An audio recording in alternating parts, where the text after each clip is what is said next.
12h30 à Kinshasa, mesdames, messieurs, bonjour et bienvenue dans ce journal. Le stade Père Raphaël de la Kétu est pris d'assaut par des supporters des Léopards des moins de 23 ans qui reçoivent les Hirondelles du Burundi en éliminatoire des Jeux africains Brazzaville 2015. Bonne chance aux Fauves. Le déroulement d'un procès, l'attitude adoptée par des témoins ont constitué des matières mises à la portée des journalistes par la cellule de sensibilisation du bureau de la Cour pénale internationale à Kinshasa. Ils seront informés en toute connaissance de cause. D'ici quelques mois, Matadi pourra rivaliser avec Kinshasa et Lubumbashi en termes de complexe sportif au rythme où vont les travaux de construction du stade Lumumba. Pour se rendre compte de l'effectivité de cette allure, le ministre de ZTP a été sur place. Retenez d'abord que le chef de l'État continue avec sa série d'inauguration et aujourd'hui, c'est le nouveau bâtiment de l'Institut national de préparation professionnelle et l'avenue des poids lourds qui seront remis aux usagers. Quant à la journée d'hier, le président de la République a inauguré le siège de la Cour constitutionnelle, une bâtisse située à la Gombe qui servira aussi de siège au parquet auprès de cette juridiction. Ce bel édifice qui n'a rien à envier au somptueux palais de justice de par le monde comprend, outre le rez-de-chaussée, 3 niveaux et est entièrement équipé. Il abritera les principales institutions judiciaires ci-après. Primo, la Cour constitutionnelle, qui traitera principalement du contrôle de la constitutionnalité des lois et du contentieux électoral, cours dont la loi organique a déjà été promulguée et dont les membres ont déjà été nommés. Secondo, le Conseil d'État, sommet des juridictions administratives, qui connaîtra essentiellement du contentieux administratif, et tertio, la Haute Cour militaire. La seconde cérémonie d'inauguration par le président de la République a consisté à celle de l'usine de captage d'eau de Ngalema financée par la coopération japonaise, une acquisition destinée à améliorer la desserte en eau potable de la régie des eaux dans la capitale. Fridolin Kaswechi a tenu à s'assurer de visu de la poursuite des travaux de construction du stade Lumumba Matadi, un complexe collectif moderne qui boostera l'activité sportive dans le Bas-Congo et dans le reste du pays avec des rencontres nationales et internationales qui s'y joueront. Élisée Bilunda. Mercredi 18 février 2015, Fridolin Kaswechi Musoka et sa suite longent la nationale numéro 1, axe Kinshasa-Matadi, soit 365 km. À travers cette inspection, le ministre des Infrastructures et Travaux Publics veut voir par lui-même comment se comporte la route. S'agissant des recettes de péage sur ce tronçon, elles ont augmenté d'environ 33% grâce à la suppression des exonérations, au splittage de la catégorisation des véhicules remorques de plus de 4 essieux, à la différenciation de l'ordonnancement et de la perception. Des résultats rendus possibles de manière consensuelle. Arrivé à Matadi en fin d'après-midi, Fridolin Kaswechi Musoka présente ses civilités au chef de l'exécutif provincial, Jacques Mbadou Sitou. De là, la délégation se rend au stade Lumumba en pleine construction par l'entreprise chinoise Zhangwei. Les rythmes des travaux est plutôt bon. Le stade est en train de prendre forme avec des grands ouvrages qui sont en train d'être érigés. C'est un stade, comme vous le savez, qui devra accueillir 20 000 spectateurs avec des places assises, donc un peu plus pour ceux qui seront amenés à être debout. C'est parmi les grandes promesses que le chef de l'État a faites à la population du Bas-Congo et particulièrement à la jeunesse, qu'il faut occuper de manière saine. Et donc là, nous devons sincèrement féliciter le gouvernement provincial pour son leadership sur ces projets. Pour le gouverneur du Bas-Congo, ce joyau a une signification particulière. Nous sommes au service du chef de l'État, au service de la population. Donc tout ce que le chef prévoit pour la population ne peut être que matérialisé par ses collaborateurs que nous sommes.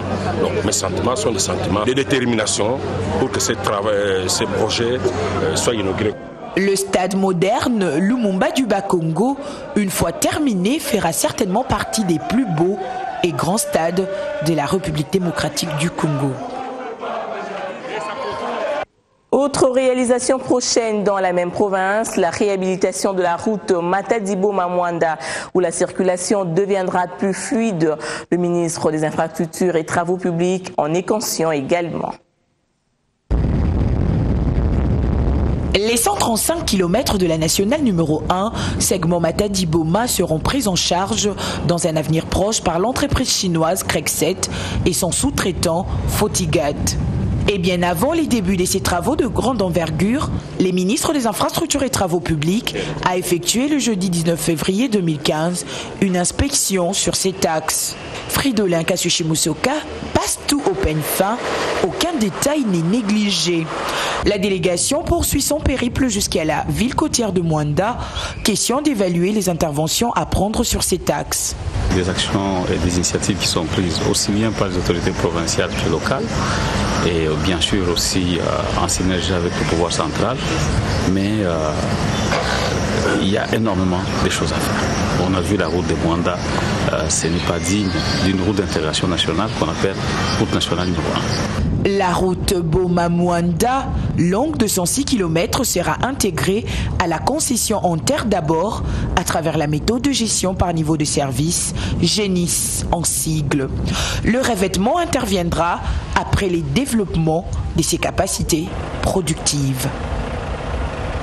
Remise des infrastructures aussi dans le Nord Kivu avec l'aéroport international de Goma, de nouveau agrandi après sa destruction par le volcan en 2002. C'est le ministre allemand des Affaires étrangères qui a remis hier à la Régie des voies aériennes les 650 mètres réhabilités de la piste dont les travaux ont été cofinancés par l'Allemagne. Patrick Sialoura. Avec la remise de ces 650 mètres, l'aéroport international de Goma est désormais prêt à accueillir toutes sortes d'avions, a affirmé le ministre congolais du Transport. Depuis 2002 à ce jour, selon nos registres à nous, on a connu ici 8 accidents, dont 5 à cause de l'état de la piste. Depuis 2002 à ce jour, nous avons connu 7 incidents, dont 2 à cause de l'état de la piste. Je voudrais placer enfin cette cérémonie sous le signe de la relance économique, la relance commerciale, la relance du tourisme.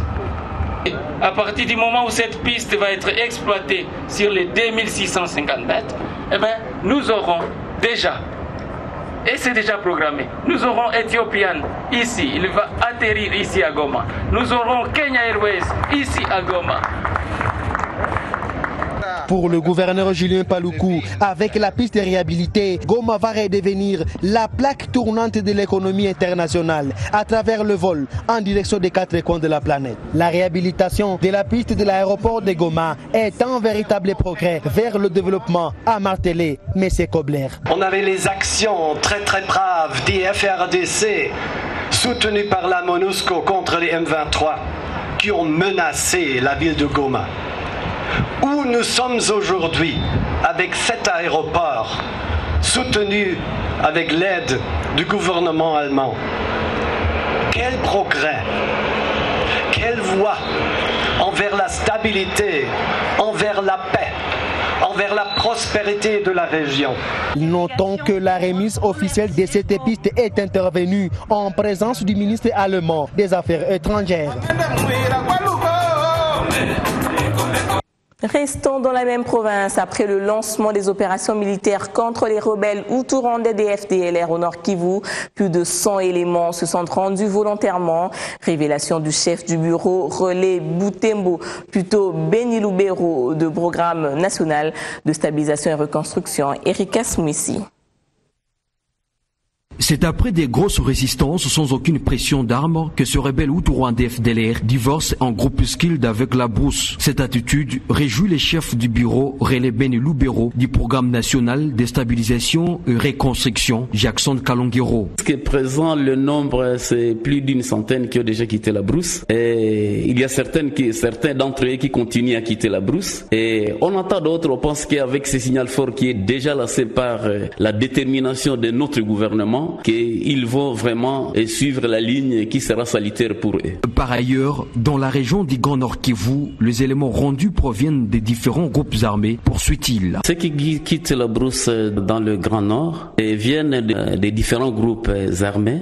Parce qu'il y a ceux qui ont été avec Kavawaseli, il y a ceux qui ont été avec Hilaire Lafontaine, il y a ceux qui ont été avec le groupe de Jean-Marie et tant d'autres éléments qui expriment cette bonne volonté de pouvoir quitter la brousse. Le comble et la plus grande souciance pour le programme Starek est de voir la province du Nord Kivu, où les armées ont suffisamment chanté l'hymne de la mort, se stabiliser en toute douceur. Et le programme que nous avons, comme le nom l'indique Starek, c'est pour stabiliser et reconstruire notre province qui a été détruite par des guerres à répétition, qui a été déstabilisée par des groupes armés, qui était déstabilisé par plusieurs conflits. Alors c'est ici que le programme Starek est là pour la stabilisation de notre région à travers plusieurs piliers. Toutefois, disons que la région du Nord Kivu peut espérer à une pacification totale dans les jours qui suivent. Dans la quête de la cessation des hostilités dans le Nord Kivu, le Sud Kivu et la province orientale, un partenariat pour la mise en œuvre d'une partie importante des activités du projet pour la stabilisation de la RDC par la paix entre le gouvernement, la Banque mondiale et le Fonds social de la République a été signé hier. Dans le cadre du projet pour la stabilisation de l'Est de la RDC pour la paix, le Fonds social de la République vient de signer des contrats avec 4 ONG nationales devant effectuer des activités de prévention et de gestion des conflits dans le Nord Kivu, le Sud Kivu et une bonne partie de la province orientale au travers des zones prioritaires ciblées. Pour un montant total de 1 355 620 $, ce projet va contribuer à la réduction des risques des conflits et à la promotion de la coexistence pacifique. D'un second préalable majeur qui consiste à signer les contrats avec les partenaires qui vont nous accompagner dans la mise en œuvre des activités liées à la prévention et à la gestion des conflits. Dans les mois qui suivent, les partenaires vont se déployer sur base d'un plan de travail qu'ils vont nous proposer. Et à ce moment-là, les activités qui visent la gestion et la prévention des conflits vont démarrer effectivement au bénéfice des populations de l'Est.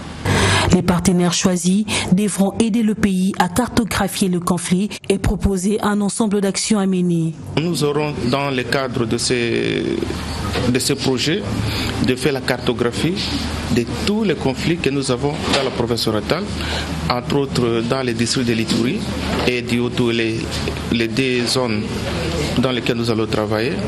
Après avoir fait la cartographie, nous allons voir comment faire des propositions pour les différents conflits que nous aurons analysés. À noter que ce processus de passation de marché n'a pas été fructueux pour 2 zones, à savoir Goma-Ruchuru-Nyiragongo et Beni-Butembo-Lubero.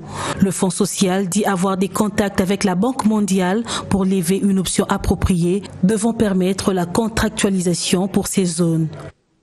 Une sorte de tribune populaire vient d'être mise sur pied par l'épiscopat, le bureau de liaison avec le Parlement, une structure de la Conférence épiscopale nationale du Congo qui servira de porte-voix avec l'Assemblée nationale et le Sénat. Ce bureau, justement, a pour mission de donner aux évêques la meilleure information sur le travail qui s'est fait au Parlement, sur les lois qui sont à voter et sur les discussions, mais en même temps d'apporter aux parlementaires, je dirais, la clameur du peuple. Les évêques sont au contact avec ce peuple dans leur diocèse, dans les églises, les paroisses, les communautés ecclésiales de base.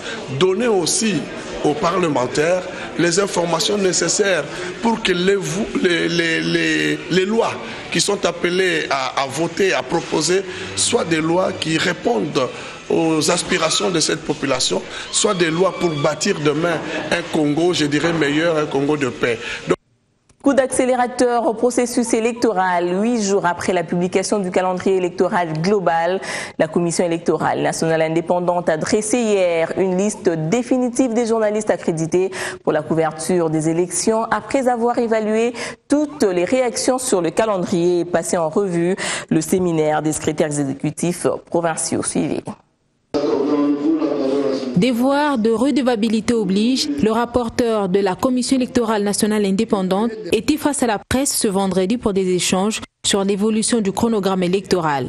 La publication du calendrier électoral global, l'accréditation des journalistes ont fait partie des points abordés. Il s'agit de 359 journalistes accrédités. Nous avons enregistré 9 journalistes internationaux, dont 4 femmes et 5 hommes. La publication des calendriers est une prérogative exclusive de la CENI. C'est donc en toute indépendance, transparence et neutralité que la CENI a publié le calendrier global de ces élections.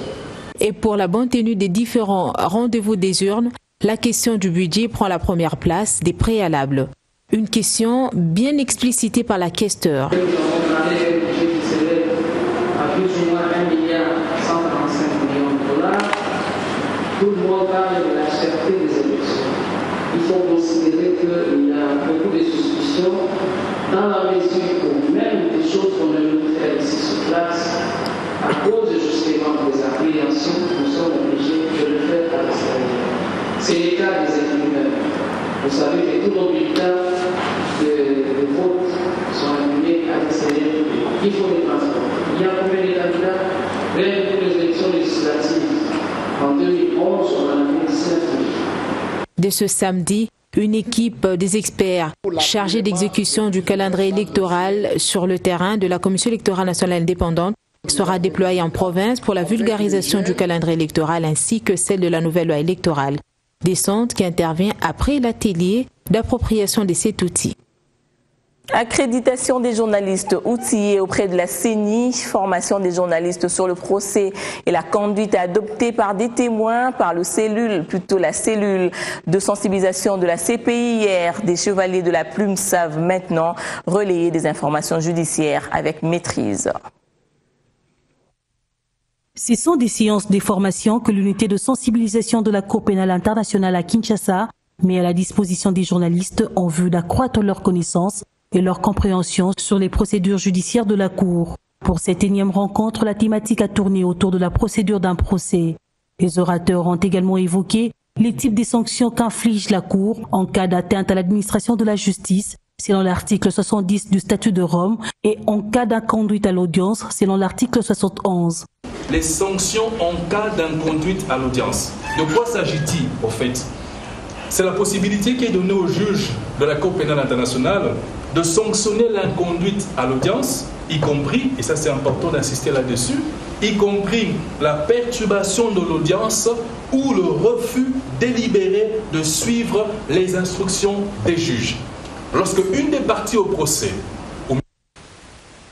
La cellule de sensibilisation de la CPI veut en plus des informations qu'elle met à la disposition des journalistes, les former à analyser ces informations. C'est des rencontres que nous allons avoir chaque mois.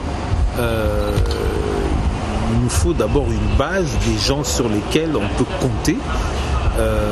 À eux maintenant aussi non seulement de répercuter comme il faut l'information que nous donnons, d'être en mesure d'analyser aussi l'information CPI qu'on leur donne. Ils vont faire des émules. Les autres vont peut-être copier sur eux.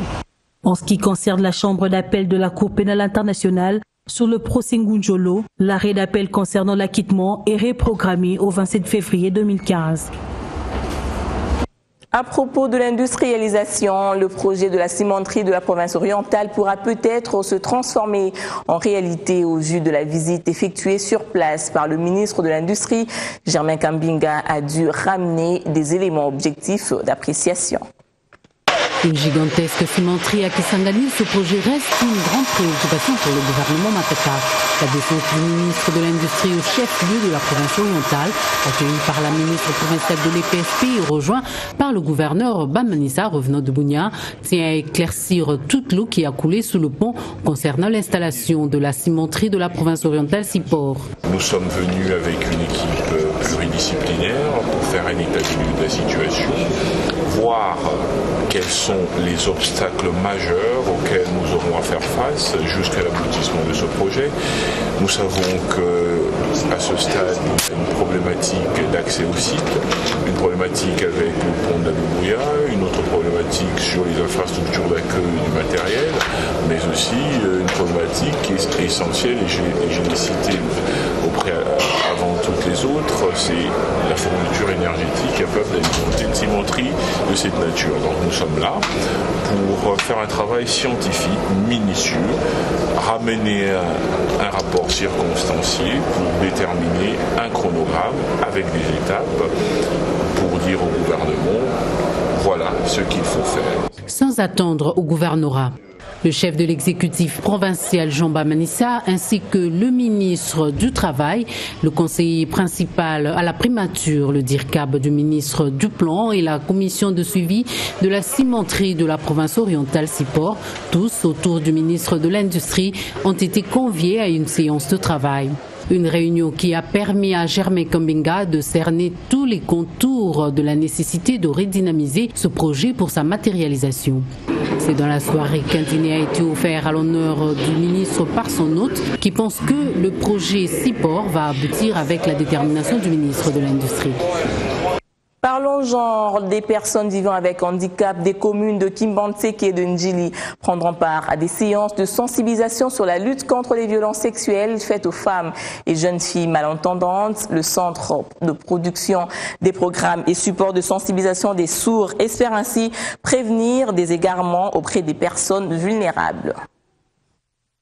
Au regard de leur handicap, les personnes sourdes et malentendantes ont plus le droit d'être informées et formées sur la lutte contre les violences sexuelles faites aux femmes. Conscient de sa responsabilité, le Centre de production des programmes et des supports de sensibilisation des sourds veut atteindre cet objectif à travers la campagne de sensibilisation qu'il vient de lancer en vue de prévenir et de lutter contre ces fléaux dont sont victimes les personnes vivant avec handicap. Dans la communauté sourde, il y a beaucoup d'hommes et des femmes qui tombent dans le coup de ces actes-là sans pour autant les connaître, sans pour autant les savoir. Et s'il faut vraiment aller en justice, vous verrez que beaucoup parmi eux seront condamnés. On veut que le sourd comprenne c'est quoi les violences sexuelles et quels sont les actes qui sont réprimés en tant que tels, mais aussi que toute la population comprenne que la fille sourde est victime de violences sexuelles et qu'il faut que ça cesse pour que les conséquences ne suivent pas. Bien avant le lancement de cette campagne, une vingtaine de PVH a été outillée durant 4 jours à un séminaire de renforcement des capacités en matière de violences sexuelles pour qu'enfin, sur le terrain, elles sachent mieux sensibiliser les autres PVH. Si on m'a pris par force, là je peux dire que c'est la violence sexuelle. Si les garçons me prennent par force, si la fille a accepté volontairement, là, on peut dire qu'il n'y a pas vraiment de violence sexuelle. Mais si ce n'est pas à force et si ce n'est pas par son propre gros, les garçons l'ont forcé, là, je dois me fâcher s'il me viole et je dois vite la quitter. Les communes d'Ndjili et de Kimbantseke sont donc les circonscriptions pilotes qui sont concernées dans la première phase de cette campagne. 40 ans d'existence, ça se fête, comme il en a été le cas à l'église Bima, où l'apôtre Casimir Bolia et les fidèles venus de 620 paroisses disséminées dans le monde ont levé les yeux vers l'Éternel avant d'inaugurer le bâtiment de rénovation visité par le conseiller du chef de l'État en matière d'infrastructure.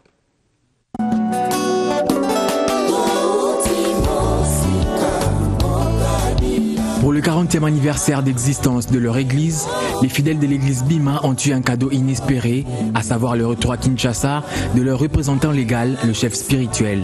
À cette manifestation officielle de ce 18 février 2015, comme chaque année, l'église invite les partenaires de tous genres, les confessions religieuses amies et les officiels.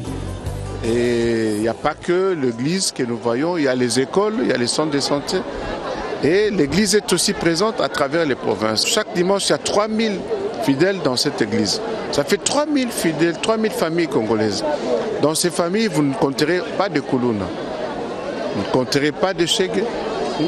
C'est un instrument qu'il faut soutenir pour consolider la paix. On peut dire que c'est parmi le patrimoine du Congo. C'est parmi ceux que nous avons en propre.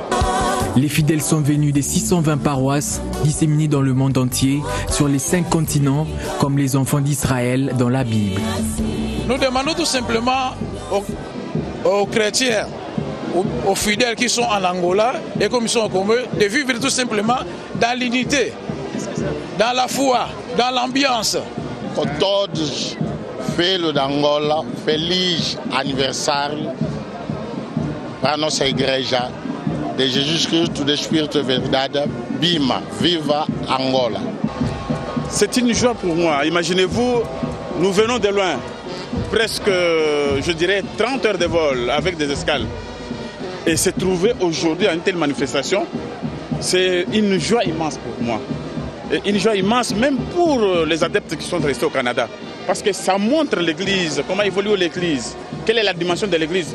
Au Canada, on peut voir seulement la porte, non, Église de Jésus-Christ, d'Esprit de vérité, Bima, mais ils ne connaissent pas que l'Église a 40 ans. L'Église a son siège.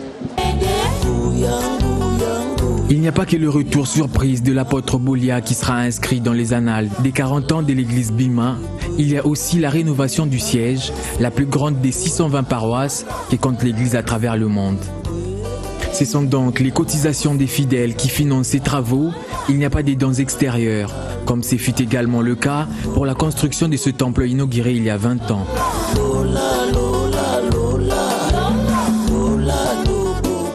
Rendez-vous sportif au stade Père Raphaël de la Kétule où les léopards des moins de 23 ans de la RDC offrent aujourd'hui leur hospitalité aux Hirondelles de Burundi en éliminatoire des Jeux africains qui auront lieu cette année à Brazzaville. Le match retour se jouera à Bujumbura dans 2 semaines. Et voilà, c'est sur cette note de sport que nous mettons un terme à ce journal. Merci de l'avoir suivi. Bon week-end à tous.